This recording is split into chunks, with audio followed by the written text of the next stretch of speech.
جس درجے کا آدمی ہوگا، جس درجے کی عبادت کرے گا، اسی درجے کا اس کو ثواب ملے گا۔ آگے فرمایا کہ یہ ثواب کیوں ملے گا؟ یہ جو ایک نیکی کا 25 تک درجہ، 27 تک درجہ بڑھا دیا اللہ نے، 29 تک بڑھا دیا ہے، اس کی وجہ کیا ہے؟ یہ اس لیے کہ اذا توضأ فاحسن الوضوء، ہماری طرح وضو نہیں کی، اچھی وضو کی، اور وہ اچھی وضو کیا ہوگی جس کو اللہ کے رسول صلی اللہ علیہ وسلم اچھی وضو کہہ رہے ہیں۔ اس میں 2 چیزیں شامل ہوں گی۔ ایک تو وضو کرتے ہوئے مکمل طور پر یہ بات ذہن میں تازہ رکھنا کہ میں اللہ کے دربار میں حاضر ہونے جا رہا ہوں، طریقے سے سلیقے سے صاف ستھرا ہو کے جاؤں گا۔ اور دوسری بات کہ وہ وضو جو کرے گا اس میں احتیاط کا پہلو ہوگا، جو سنتیں ہیں، جو مستحبات ہیں، جو آداب ہیں، جو اذکار ہیں، جو کچھ ہمیں پڑھنا چاہیے اس وقت، وہ سب پڑھتے ہوئے زبان بھی اللہ کے ذکر سے تر ہو اور ذہن بھی اللہ کی یاد سے معطر ہو، تب وضو کی جائے گی، تو وہ وضو ہماری احسن وضو کہلائے گی، اچھی وضو کہلائے گی۔ ثم اتى المسجد، پھر مسجد آتا ہے، اور مسجد آنے کا کوئی مطلب نہیں ہے اس کا، کسی سے ملنے کی نیت سے نہیں آیا، کسی کو دکھانے کی نیت سے نہیں آیا، کسی کو مطمئن کرنے کے لیے نہیں آیا، وہ آیا ہے کیوں؟ الا الصلاۃ، صرف نماز ادا کرنے کے لیے۔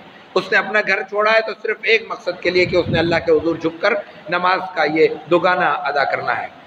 تو جتنے اس نے قدم اٹھائے ہیں، ہر قدم کے بدلے اس کو ایک درجہ بلند کیا جائے گا۔ وہی بات آ گئی کہ وہ ایک درجہ کتنا ہے؟ ہم یہاں ایک سیڑھی کو درجہ کہتے ہیں، اللہ کی سیڑھی کتنی بڑی ہے؟ اس سیڑھی پہ چڑھ کے بندہ کہاں پہنچے گا؟ یہ بندے کا اور معاملہ نہیں ہے، یہ رب کا معاملہ ہے، یہ دنیا کا معاملہ نہیں ہے، یہ آخرت کا معاملہ ہے۔ اللہ نے کہا، اللہ کے رسول صلی اللہ علیہ وسلم نے یہاں بیان کیا۔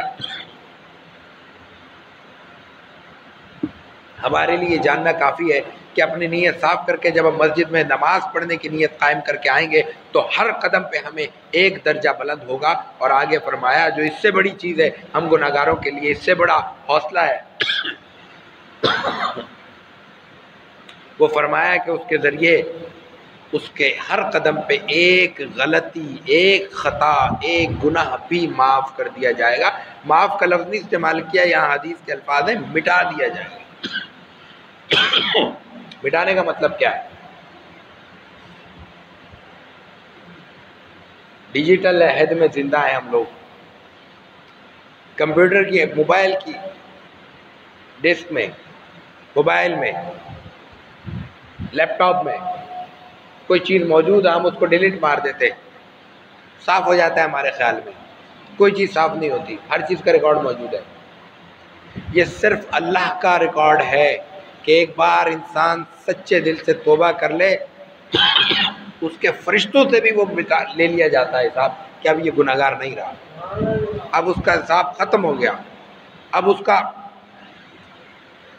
کھاتا، وہ وائٹو بھی لگائے نا، وائٹو لگاتے ہیں، کارڈ دیتے ہیں تو نشان رہتا ہے، اللہ کے ہاں کوئی نشان نہیں رہتا توبہ کرنے کے بعد۔ یہ وہ ہے، اور یہ تو توبہ بھی نہیں کر رہا، وہ تو صرف مسجد آ رہا ہے، اس کی برکت سے اللہ تعالیٰ اس کے گناہ معاف کر رہا ہے۔ فَإِذَا دَخَلَ الْمَسْجِدَ كَانَ فِي الصَّلَاةِ، دوسری بڑی نیکی، مسجد میں ہم سب بیٹھے ہوئے ہیں، نماز کی نیت سے آئے ہیں، جب سے بیٹھے ہیں جب تک بیٹھے رہیں گے، ہم میں سے کوئی اس وقت نماز نہیں پڑھ رہا، ہر ایک کو نماز میں ہونے کا ثواب مل رہا ہے۔ حدیث ہے، اللہ کے رسول کے الفاظ ہیں، میرے الفاظ نہیں۔ جب تک مسجد اس کو نماز کے لیے روکے رکھے گی، قید کر کے رکھے گی، حدیث کے الفاظ ہیں کہ روکنے کی، حبس کے الفاظ ہیں، قید کر کے رکھا ہوا ہے۔ ہم کیوں بیٹھے ہوئے ہیں؟ جب تک امام صاحب نماز نہیں پڑھائیں گے ہم نہیں جا سکتے۔ یہ روکا ہوا ہے مسجد میں، ہمیں نماز نے روکا ہوا ہے۔ جب تک نماز ہمیں روکے رکھے گی اس وقت اللہ کے دربار میں ہمارا یہ لکھا جائے گا کہ ہم نماز میں مصروف ہیں، ہمارا ثواب نماز کا ثواب ہے، بغیر سجدہ کیے سجدے کا ثواب مل رہا ہے، بغیر رکوع کیے رکوع کا ثواب مل رہا ہے۔